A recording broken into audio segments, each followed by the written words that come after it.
एक गांव में लल्लू जलेबी वाला रहता था। लल्लू जलेबी बनाता और बेचता। सुबह से शाम लल्लू की दुकान पर जलेबी खाने वालों की लाइन लगी रहती। यहाँ तक कि उसकी जलेबी खाने दूर गांव से लोग आते। अरे भाई, इस लल्लू के हाथ में तो जादू है। क्या जलेबी बनाता है ये। वाह, मजा ही आ गया। सही कहा सोनू भाई। लल्लू भैया, मुझे जरा 50 रुपए की जलेबी दे दो, घर ले जाऊंगा। घर वालों को भी आज खुश कर दूं। तो इस प्रकार लोगों को लल्लू की जलेबी बहुत अच्छी लगती। लल्लू अपनी प्रसिद्धि से जिंदगी में बहुत खुश था।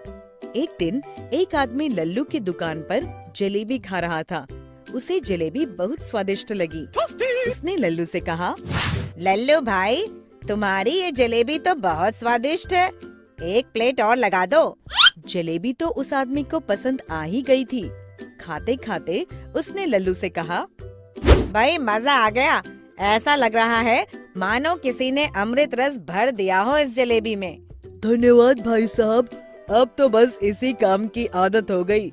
जलेबी बनाओ और खिलाओ।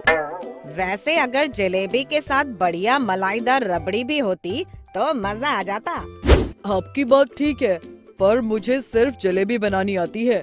वैसे भी जलेबी बनाने में सारा दिन बीत जाता है, तो रबड़ी कैसे बनाऊं? अरे लल्लू भाई, क्या बात करते हो, उसके लिए हलवाई रख लो। एक बहुत ही बढ़िया रबड़ी बनाने वाले हलवाई को जानता हूँ। कहो तो कल ही उसे ले आता हूँ। विश्वास करो, दुकान और भी अधिक प्रसिद्ध हो जाएगी। अब लल्लू उस आदमी की बात गौर से सुनने लगता है और मन ही मन सोचता है, हमारी जलेबी तो चल ही रही है कब से। कुछ पैसे तो हम जमा कर ही चुके हैं, अब जरा काम को बढ़ाया जाए। अरे बाबू, हम तैयार हैं। चलो फिर ठीक है लल्लू भाई, कल सुबह मिलो। अगली सुबह वो आदमी रबड़ी बनाने वाले हलवाई को लल्लू से मिलवाता है और काम भी शुरू हो जाता है।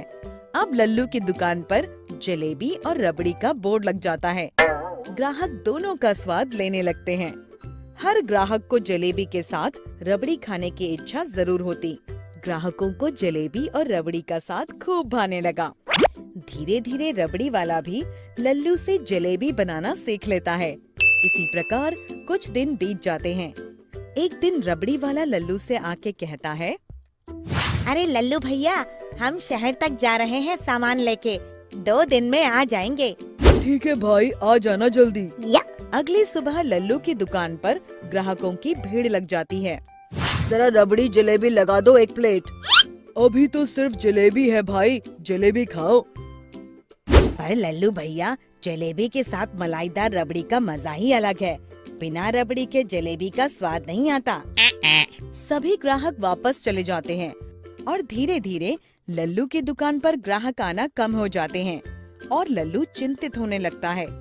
तभी एक ग्राहक लल्लू को चिंतित देख उसकी दुकान पर आता है। क्या हुआ लल्लू भाई, बड़े चिंतित लग रहे हो? क्या बताऊं भाई, आजकल जलेबी ही नहीं बिकती और आज 6 दिन हो गए, रबड़ी वाला भी नहीं आया। क्या बात करते हो, जलेबी नहीं बिकती? उस गांव में जलेबी खूब बिक रही है और रबड़ी भी। खा के देखो, मैं भी वहाँ से लाया हूँ। लल्लू रबड़ी और जलेबी खा के बोलता है, अरे ये जलेबी और रबड़ी बिल्कुल हमारे जैसी ही बनाई है। जरा चल के देखें, ये कौन है?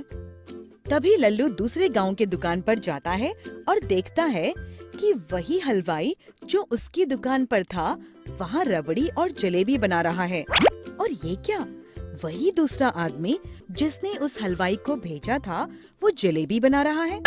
ये देख लल्लू हैरान हो जाता है।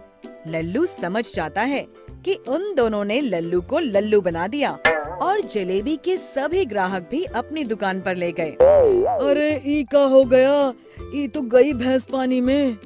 शिक्षा: कभी भी किसी अनजान आदमी पर आंख बंद करके विश्वास नहीं करना चाहिए। हमेशा सूझबूझ के साथ ही किसी पर विश्वास करना चाहिए। हमें उम्मीद है बच्चों कि आपको ये कहानी पसंद आई होगी, तो कृपया हमारे चैनल को सब्सक्राइब करें और अपडेट्स के लिए बेल के आइकन पर क्लिक करें। और हाँ, इस वीडियो को शेयर और लाइक करना ना भूलें। Bye bye.